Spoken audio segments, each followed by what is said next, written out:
네가 그것을 잘 해낼 줄 알았지. 내가 염려했던 목소리였다.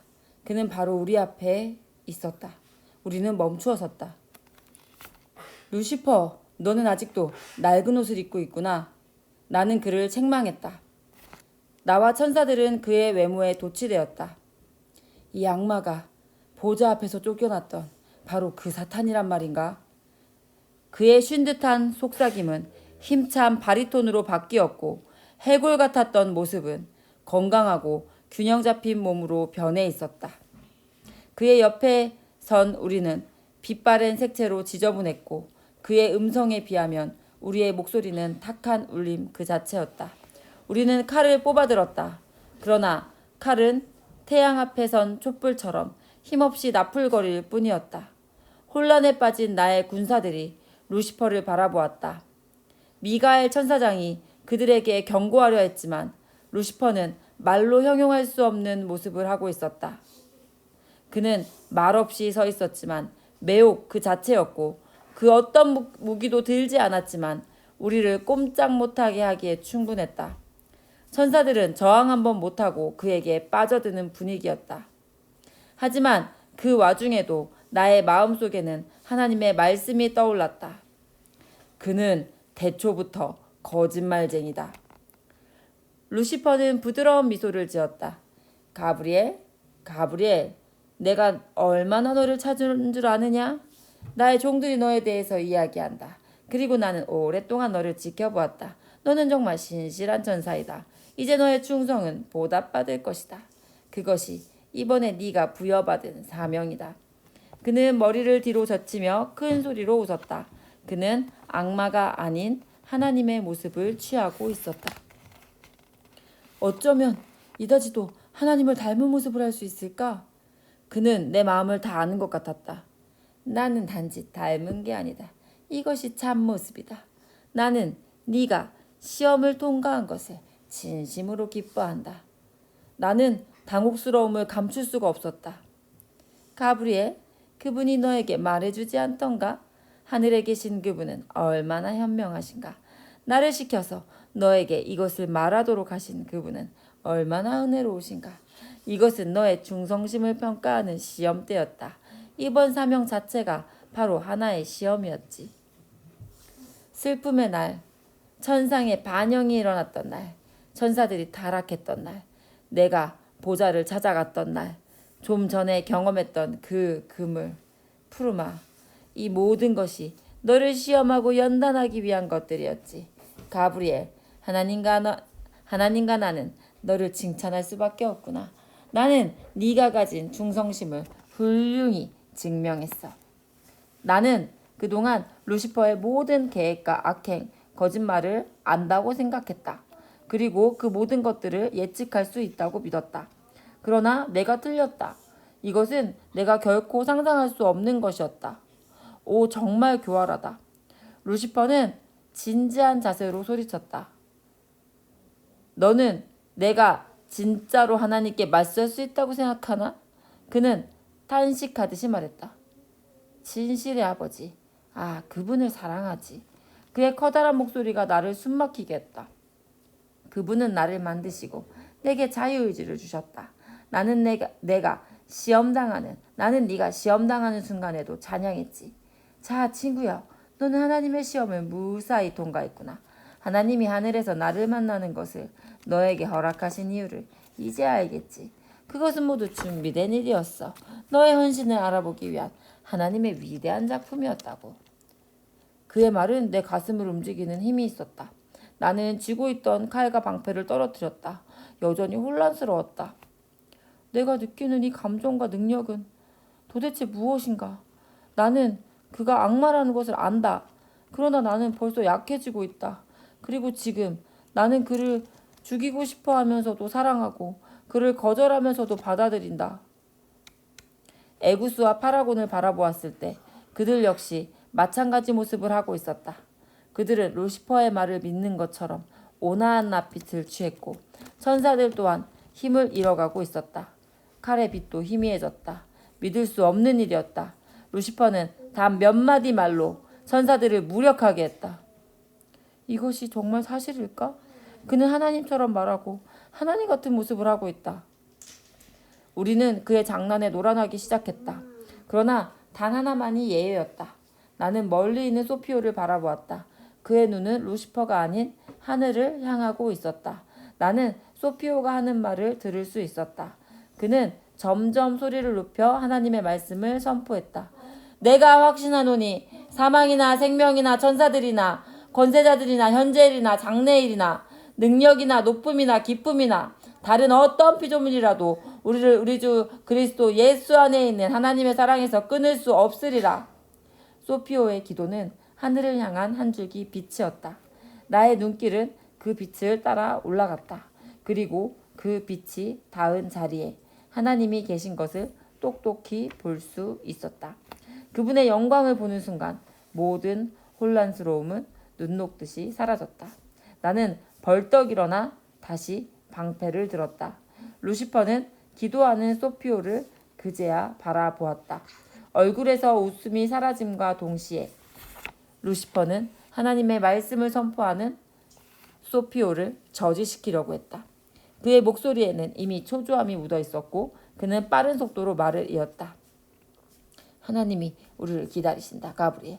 하나님의 승리를 송축하기 위해 그 유리병을 깨뜨려버리자. 그리고 기쁨을 가지고 돌아가자. 너는 사명을 완수했다. 너는 나와 같이 왕관을 수여받고 하나님처럼 될 것이다.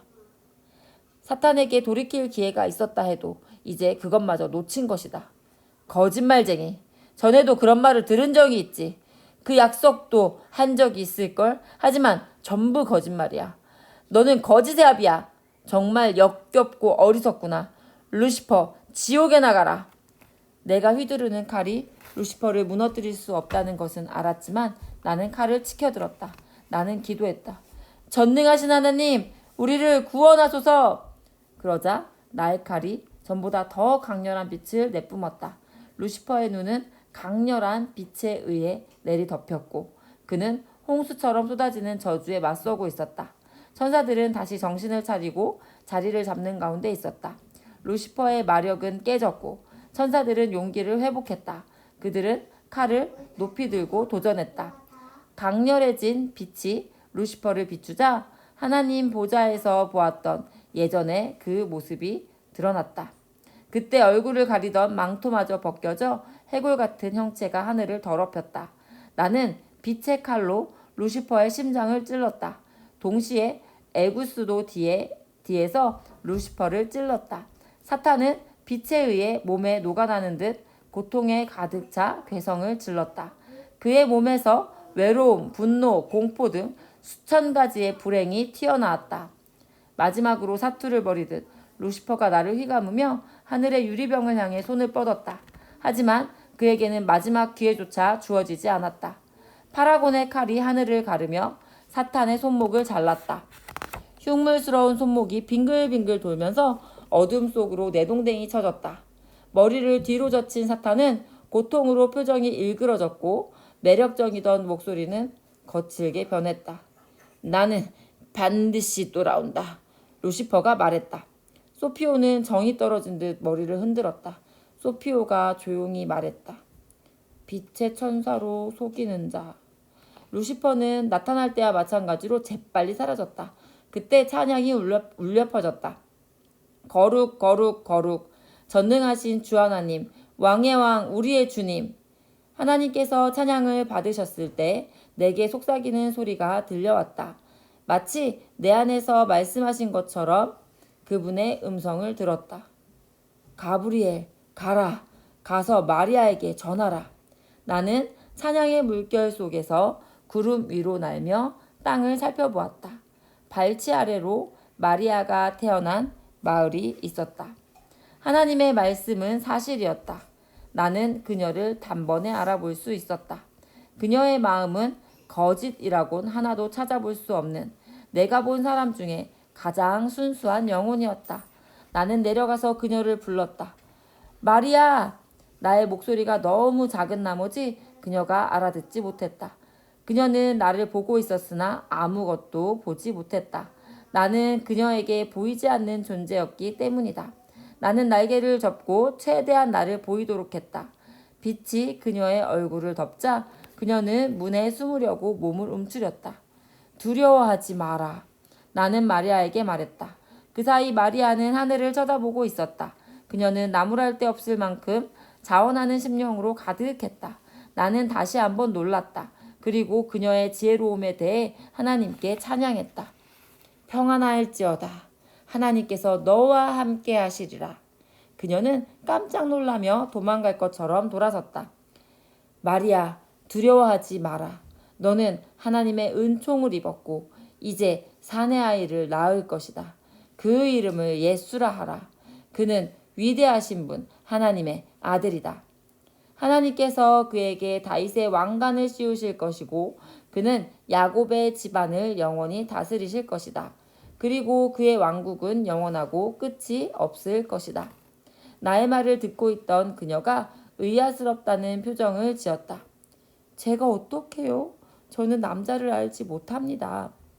나는 말하기 전에 하늘을 올려다보았다.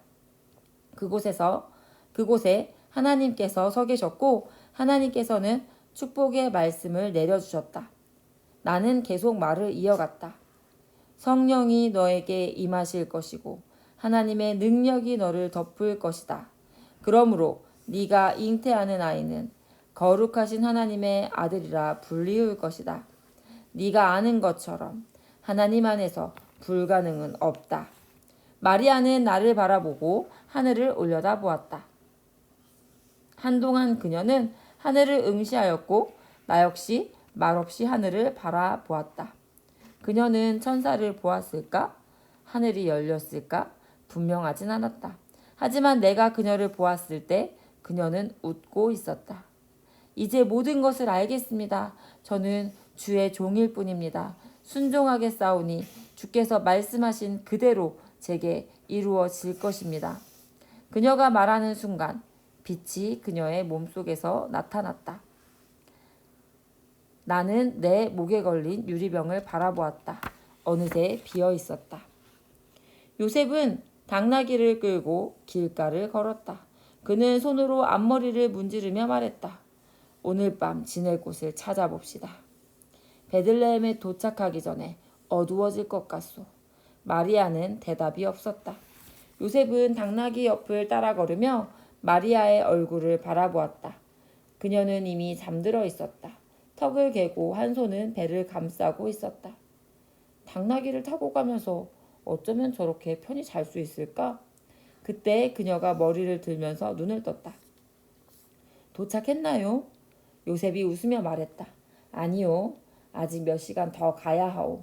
저 앞에 묵을 곳이 보이는데 오늘은 자고 가는 게 어떨까요? 저 요셉, 베들레헴에 도착할 때까지는 계속 가야 될 것 같아요. 그런데 마리아가 잠시 멈췄다. 혹시 가능하다면 좀 쉬었으면 해요. 요셉은 숨을 고른 다음 여전히 웃음을 지으며 마리아의 손을 꽉 쥐었다. 그리고 길가에 있는 건물로 향했다. 요셉이 마리아를 당나귀에서 내려주며 말했다. 저 많은 사람들 좀 보. 요셉은 꽤 많은 시간을 허비한 후에야 두 사람이 앉을 만한 의자를 찾았다. 먹을 것을 구해서 금방 돌아오리다. 요셉은 무리 사이를 헤치고 갔다. 잠시 후 자리를 찾아 돌아올 때 그는 마리아 옆에 앉아있는 한 여인을 보게 되었다. 마리아는 싫어하는 빛이 역력했다. 하지만 여인은 사람들 사이에서 웃으며 다가오는 요셉을 바라보더니 이내 사라져버렸다. 요셉은 그녀 몸 안에 나쁜 것이 있지는 않을까라는 생각을 했다. 그는 지난 몇 달 동안 있었던 이상한 일 가운데에서 한 가지만은 확신했다. 바로 마리아의 마음이었다. 요셉은 그녀와 같은 사람을 만난 적이 없었다. 대낮에 천사가 나타났다는 이야기는 아이의 장난 같은 것이 아닐까? 아니면 꿈에서 본 천사를 기억하는 것은 아닐까? 과연 하나님께서 그렇게 하신 것일까? 아니면 술에 취해서 그런 것일까? 그 같은 이야기를 아이가 태어날 때까지 아무에게도 하지 말라고? 그러면 후두염에라도 걸리란 말인가? 하지만 임신한 처녀에 대한 이야기는 어떻게 생각하란 말인가? 마리아는 거짓말을 하지 않는다. 그녀는 천사처럼 순결한 여인이기 때문에 마리아가 자신을 처녀라고 말한다면 그것은 사실이다. 만약 그녀가 자신의 아이를 하나님의 아들이라고 말한다면 그렇다고 믿어야 한다. 작고 동그란 얼굴의 마리아는 결코 미인은 아니었다. 그녀는 임신 전에도 크고 건장했다. 눈은 항상 빛났고 마음은 바다보다 넓었으며 미소를 띤 채 따뜻한 말로 활기를 가져다주는 여인이었다. 그러한 모습이 바로 마리아였다. 마리아가 요셉에게 자리를 비켜주자 요셉은 고개를 흔들었다. 그가 계속 괜찮다고 했지만 마리아는 손사래를 쳤다. 마리아는 요셉에게 잠시 서 있고 싶어요 라고 말하며 요셉이 보조해주는 가운데 뒤뚱거리며 걸었다. 그들은 나사렛에서 아기를 낳길 바랐다. 그곳에는 가족이 있었다. 하지만 베들레헴에는 아는 사람이 전혀 없었다. 요셉은 마리아를 여전히 부축한 채 벽에 기대게 했다. 좀 더 갈까요? 괜찮겠소? 그녀가 고개를 끄덕였다. 그들은 죄송합니다, 미안합니다 라는 말을 반복하고 나서야 사람들을 해치고 우물가로 갈 수 있었다. 마리아가 물 한 잔 마실 수 있을까요? 하고 물었다. 물론이요. 잠깐 기다려요. 마리아는 나무에 기대어 우물가에 줄을 서 있는 요셉을 바라보았다. 그가 앞에 있는 남자와 이야기를 나누자 미소를 지어 보냈다. 요셉이 물을 떠오자 남자도 같이 왔다. 마리아, 이 사람은 시몬이요. 베들레헴에 가는 중이라 하오. 자기 마차에 앉을 자리를 마련해 주겠다네요. 친절하시군요. 마리아가 인사했다. 시몬이 웃으며 말했다. 저는 친구를 좋아합니다. 마차 뒤에 당신의 당나귀를 메어 놓을게요. 그때 수염이 하얗게 센 랍비 옷차림을 한 노인이 죄송하지만 당신이 베들레헴에 간다는 말을 들었소. 한 사람 더 탈 자리가 있을까요? 하고 요청했다. 시몬은 곧장 고개를 끄덕였다. 마리아가 마차에 올라탄 후 요셉은 랍비를 도우며 물었다. 이름이 뭐죠? 가브리엘. 나는 대답과 동시에 마리아 건너편에 자리를 잡았다. 에구스는 마차 앞에서 날고 파라고는 뒤에서 바짝 붙어 날아왔다. 둘 다 정신을 바짝 차린 채 날개를 펴고 칼을 들었다. 숙소에 도착할 때까지 나는 그들과 함께 날았다. 그러나 마차 주변에 정체불명의 이상한 사람이 하나 보였다. 나는 젊은 상인의 모습을 선택하지 않은 걸 후회했다. 내가 달고 있는 턱수염이 간지러워서 견딜 수 없었기 때문이다. 나의 군대는 그들에게 나를 상기시켜줄 필요가 없었다. 어차피 벌어진 일이었다. 사탄은 임마누엘의 탄생을 원하지 않는다. 깨어 있어라. 보이지 않는 천사들이 마차를 둘러쌌다. 나는 혼자 웃었다. 시몬은 눈을 가리고 마차를 모는 것과 다름없었다. 이 마차는 어떤 일이 있어도 목적지에 도착하는데 실패해서는 안 되었다. 혼잡한 길은 우리의 여정을 더디게 했다. 많은 무리 때문에 걸어가는 사람보다 빨리 갈 수는 없었지만 대신에 마리아는 쉴 수 있었다. 그녀는 눈을 감고 마차에 기대어 쉬고 있었다. 나는 마리아의 몸 안에 있는 그분의 빛을 볼 수 있었다. 마치 치유의 빛 같았다. 나는 아직 태어나지 않은 그분께 경배했다. 소리 없는 찬양으로 경배했지만 그분은 들을 수 있을 것이다. 마리아는 태동을 느낄 때마다 속으로 웃었다. 나를 둘러싼 천사들은 나의 노랫소리를 듣고 함께 찬양했다. 그렇게 1시간이 지난 후 나는 불길한 기운을 느꼈다. 그것은 사탄이었다. 나는 초조해졌다. 길 위에서 전해지는 악의 기운은 같이 걷는 무리 가운데 숨어 있었다. 나는 천사들에게 정신을 바짝 차리라고 말했다. 준비하라. 소피오가 마차 안으로 들어와서 속삭였다. 사탄이 집어삼킬 자를 찾는 사자처럼 을렁거리고 있어요. 나는 고개를 끄덕이며 마차 가까이 다가오는 그들의 얼굴을 주시했다. 그때 젊은 남자가 마차로 다가와 마리아에게 말을 걸었다. 피곤해 보이시네요. 물 좀 드릴까요? 고마워요. 마리아가 대답했다. 가죽 부대를 건네주려고 손을 뻗었을 때 나는 슬쩍 일어나 일부러 사탄의 팔을 건드렸다. 물은 땅바닥에 쏟아지고 마리아와 요셉이 정중히 사과하는 소리가 들렸다. 그러나 그 남자는 내가 자기에게 맞서고 있다는 것을 눈치챘다. 악마의 자식아, 너는 하나님의 딸을 결코 건드리지 못할 것이다. 악마가 남자의 몸을 빌린 것이었다. 그는 이내 칼을 뽑았다. 가브리엘, 이번에는 기회가 없을 것이다. 그는 소리쳤고 사방에서 악마들이 나타나 마리아를 향해 덤비기 시작했다. 그 순간 마리아는 요셉을 불렀다. 그녀의 얼굴은 고통으로 일그러졌다. 이상해요. 무언가 잘못되었나 봐요. 뱃속에서 무엇이 치는 것 같아요. 너무 아파요. 나는 천사의 형상으로 변해 방패처럼 그녀를 감쌌다. 악마의 칼이 나를 관통했다. 나는 고통을 느꼈지만 그녀는 무사했다. 그때 파라곤과 7 천사들이 나타나 악마의 뒤를 공격했다. 악마들은 흩어졌다. 그러나 각오를 단단히 다진 악마들이 다시 덤볐다. 마차가 흔들리자 사람들이 공포에 빠졌다. 비명소리가 들렸다. 순간 나는 시몬이 자신의 목을 붙잡고 있는 것을 보았다. 얼굴은 붉게 상기되었고 눈은 충혈되어 있었다. 나는 그의 목 주위에서 악마가 가시가 돋친 손가락을 뻗고 있는 것을 보았다. 또 다른 악마가 수소를 공격하자 급기야 마차는 기울어진 채 내달렸다. 그때 누군가 소리쳤다. 마차를 세워라! 벼랑이다! 어떤 사람이 용맹을 떨치며 고삐를 잡으려 했지만 공포로 얼어붙고 말았다. 나는 그 이유를 알았다. 악마가 길 위에서 그를 함정에 빠뜨렸기 때문이다. 시몬은 숨을 헐떡이며 자리에 축 늘어졌다. 나는 그가 죽은 것을 알았다.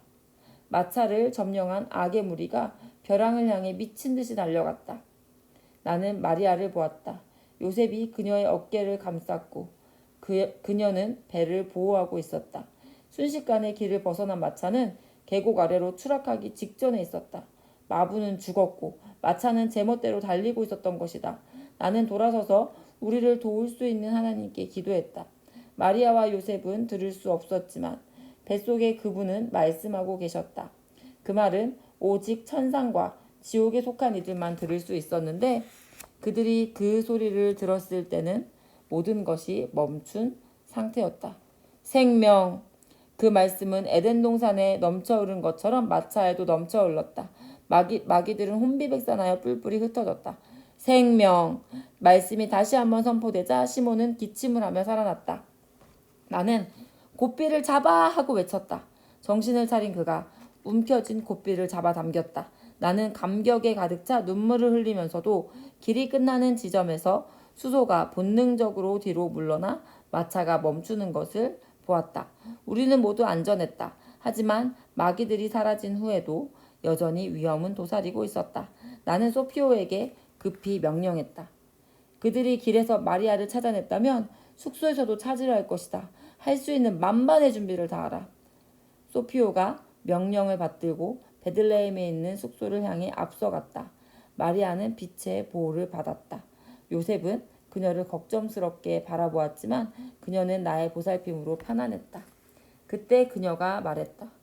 좀 나아졌어요. 라삐에게 무슨 일이 있나요? 방이 하나도 없다고요? 요셉이 애원하듯 말했다. 죄송합니다. 좀 전에 손님들이 한꺼번에 와서 마지막 방까지 다 찼어요. 손님을 위한 방이 없네요. 급기야 요셉은 인내심을 갖고 부탁했다. 하지만 주인은 입을 굳게 다물었다. 요셉은 몸을 숙여 여관 주인의 얼굴에 맞닿을 정도로 가까이 갔다. 마차 안에 있는 여인이 보이세요? 그는 이를 악물었다. 제 아내입니다. 오늘 낮에 마차에서 아이를 낳을 뻔했어요. 지금 산고 중인데 시급한 상황이에요. 당신의 집 앞에서 아이를 낳기 원하십니까? 저런 아닙니다. 절대 아니죠. 하지만 방법이 없습니다. 이해해 주세요. 빈 방이 없는걸요. 말씀은 알겠습니다만 이렇게 추운 밤에 어떡합니까? 따뜻한 곳이 없을까요? 주인은 한숨을 크게 내쉰 다음 마리아를 바라보았다. 그러고 나서 다시 요셉을 보았다. 주인은 안으로 들어가 등불을 하나 가지고 나왔다. 여관 뒤에 언덕 밑으로 가는 좁은 길이 하나 있는데 그 길을 따라가면 마구간이 나와요. 마구간 치고는 깨끗합니다. 그는 어깨를 으쓱했다. 여기보다는 거기가 따뜻할 겁니다.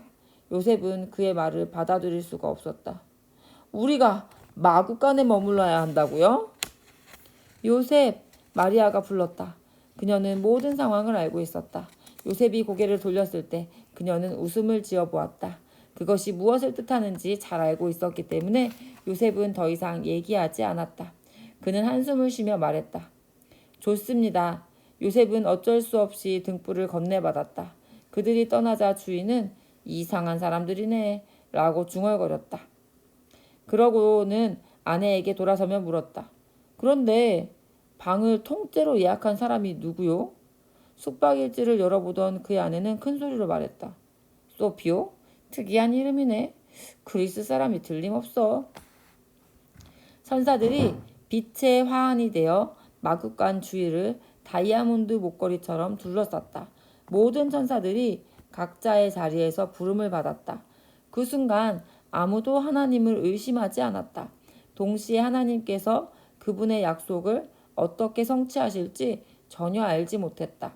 요셉이 말했다. 내가 물을 데우겠소. 크게 말할 필요 없어요, 요셉. 당신의 말은 잘 들려요. 마구간은 요셉이 생각했던 것보다 작았지만 주인이 말한 것처럼 깨끗했다. 나는 양과 소를 밖으로 내몰았다. 그때 미가엘이 나를 제지했다. 하나님께서는 모든 피조물이 이 순간을 보기를 원하신다. 산고를 겪는 마리아가 비명을 지르며 한 손은 요셉의 손을 움켜쥐고 다른 한 손으로는 구유를 잡았다. 그녀는 등이 들릴 정도로 힘을 주었다. 그리고 몸을 앞으로 기울였다. 아이가 나오고 있나요? 요셉이 물었다. 그녀는 흘끔 뒤를 보았고 요셉은 알아차렸다. 그 짧은 순간에 기다리던 분이 태어난 것이다. 미가엘에게서 한 걸음 떨어져 있던 나는 요셉과 마리아 바로 옆에 있는 특권을 갖게 되었다. 나와 미가엘은 반짝이는 아이의 얼굴을 바라보았다. 요셉은 구유에 마른 지푸라기를 깔았다. 아기 예수의 첫 침대였다. 하나님의 모든 것이 그 아이에게 있었다. 빛이 아이의 얼굴을 감쌌고 그 작은 손으로부터 빛이 쏟아졌다. 그 영광은 내가 하나님의 보좌, 그분의 몸에서 처음 보았던 영광이었다. 나는 찬양을 해야 한다고 생각했다. 하지만 어떤 찬양을 해야 할지 곡조조차 알지 못했다. 우리는 아이의 모습에서 하나님을 볼 수 없었다. 하나님께서 별을 만드셨을 때 우리의 노래가 울려 퍼졌다. 그분께서 종들을 인도하실 때도 우리의 입술은 그분을 찬양했고 그분의 보좌 앞에서 찬양은 끝도 없이 이어졌다. 하지만 구유 안에 계신 주님께 어떤 찬양을 드려야 할까? 그때 놀라운 일이 벌어졌다. 우리가 아기 예수를 바라보는 사이에 사라졌다. 그 어두움은 밤의 어두움이 아니라 신비로운 어두움이었다. 하늘의 광명이 모든 것을 삼켰고 우리 마음은 전에는 미처 알지 못했던 진리로 충만해졌다. 우리는 그분의 이름에서 우리를 구원하시고자 하는 하나님의 계획을 처음으로 깨달았다. 그분은 우리에게 다가올 모든 것을 계시하셨다. 놀랍고 환상적인 일이었다. 모든 천사들이 아이의 특정 부위를 응시했다. 바로 인정사정 없는 못질로 고통당할 손이었다. 하나님은 우리에게 말씀하셨다. 너희는 그를 건지지 못할 것이니라. 너희는 그를 보고 듣고 사모하게 될 것이다. 그러나 그를 구하지는 못할 것이니라. 파라곤과 에구스가 내게 설명을 부탁했다. 왕을 섬기기 위해 존재하는 내가 그분을 지켜드리지 못하고 오히려 고통당하시는 것을 바라봐야 한다? 나는 미가엘을 보았다. 그의 얼굴은 고통으로 굳어 있었다. 나는 그 마음을 이해했다. 왜냐하면 나 역시 같은 마음이었기 때문이다. 우리는 그분의 말씀을 헤아릴 수 없었다. 당신이 고통당하실 때 우리가 어떻게 침묵할 수 있을까요?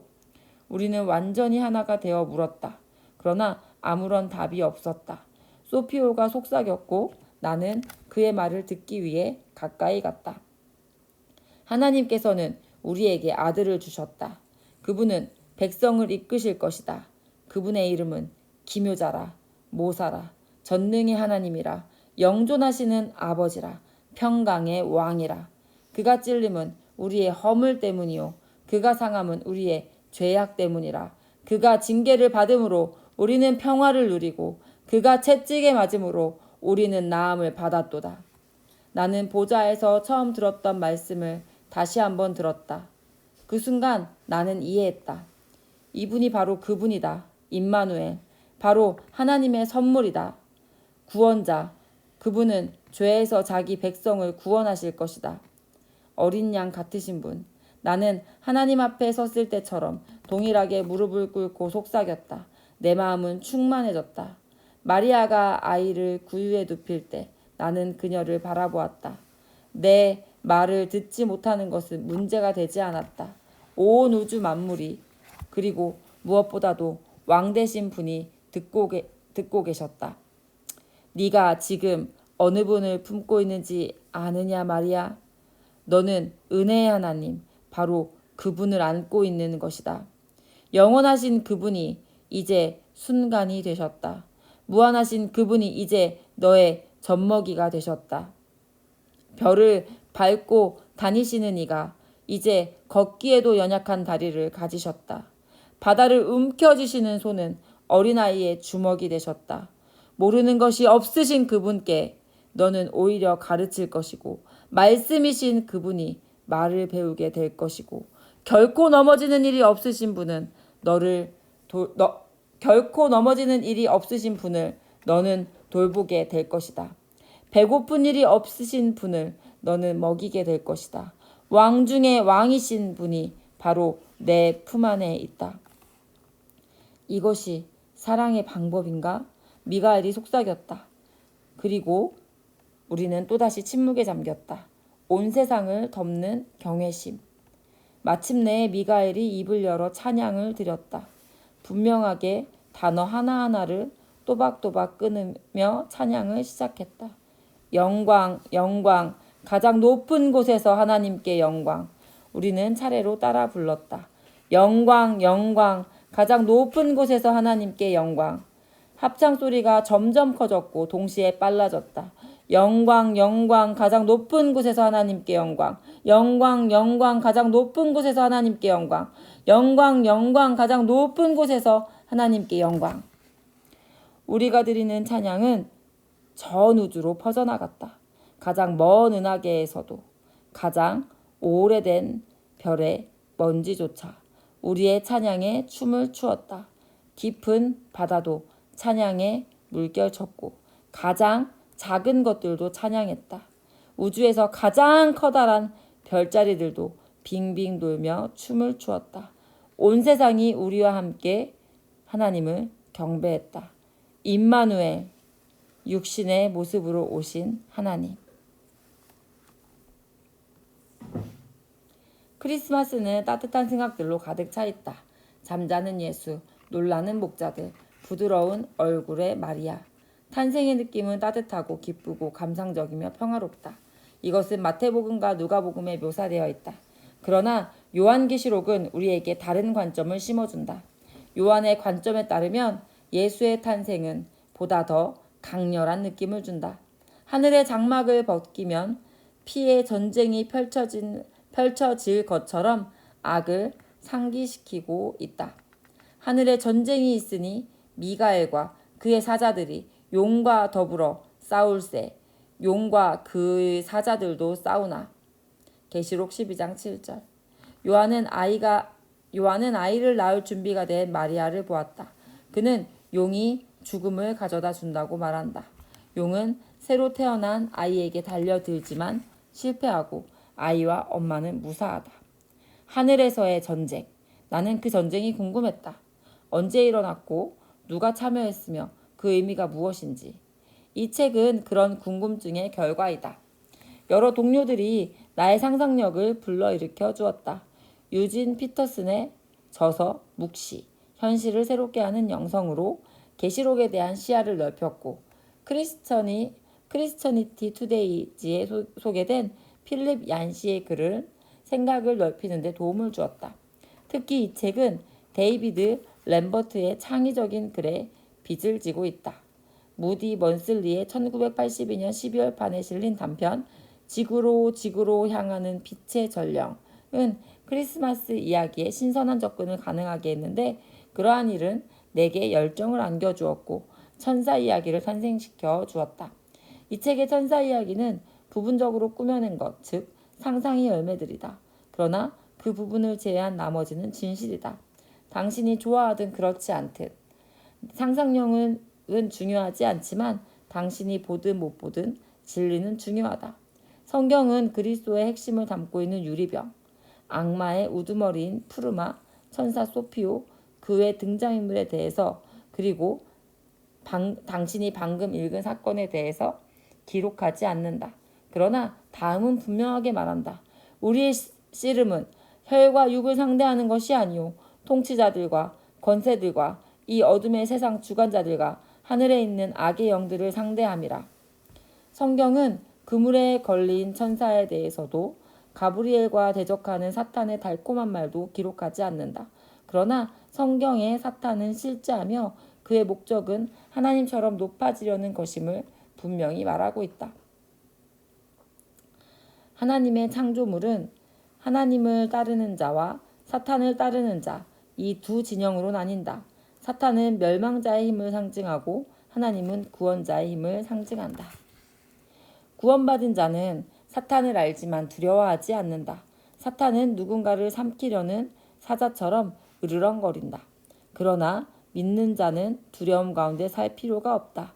왜냐하면 이는 너희 안에 계신 이가 세상에 있는 자보다 크심이기 때문이다. 우리는 마귀의 관계에 맞서 싸우기 위해 하나님의 전신갑주를 입어야 한다. 그리고 사탄이 그 자신을 빛의 천사로 가장한다는 것을 기억해야 한다. 사탄에 대한 우리의 무기는 가브리엘이나 천사들이 썼던 기도와 찬양, 믿음, 그리고 진실과 같은 것이다. 우리는 우리의 힘을 의지하지 말고 하나님의 힘을 의지해야 한다. 그런즉 서서 진리로 너희 허리띠를 띠고 의의 호심경을 붙이고 평안의 복음이 준비한 것으로 신을 신고 모든 것 위에 믿음의 방패를 가지고 이로써 능히 악한 자의 모든 불화살을 소멸하고 구원의 투구와 성령의 검 곧 하나님의 말씀을 가지라. 모든 기도와 간구를 하되 항상 성령 안에서 기도하고 이를 위하여 깨어 구하기를 항상 힘쓰며 여러 성도를 위하여 구하라. 마지막으로 성경은 루시퍼에게 두 번째 기회가 주어졌을 때 그가 맞닥뜨렸던 보좌에 대한 이야기를 하지 않는다. 그러나 모든 페이지마다 세상의 변절자와 쓸모없는 자에게도 은혜를 주시는 하나님을 말한다. 하나님께서는 우리가 원하는 것보다 더 많은 은혜를 주기를 원하신다. 나는 그 같은 하나님의 사랑에 대해 한 가지 궁금증을 가지고 있다. 만약 사탄이 자비를 구한다면 수많은 사람들이 그리스도의 십자가 앞에서 그것을 누린 것처럼 하나님의 자비를 얻을 수 있지 않을까? 하늘 전쟁에 관한 요한의 묘사는 우리가 던지는 질문에 모두 대답하지 않지만 가장 중요한 대답을 제시하고 있다. 요한은 우리에게 하나님께서 이기셨고 당신이 중요하다는 것을 말한다. 만약 하나님께서 당신을 구원하기 위해 그렇게 싸우신다면 당신이 그만한 가치가 있다고 생각하시는 것이다. 우리가 이런 전쟁을 이상히 여겨도 그분의 사랑까지 이상하게 생각할 필요는 없다. 그분은 성심으로 우리를 돌보신다. 메리 크리스마스, 메리 크리스마스.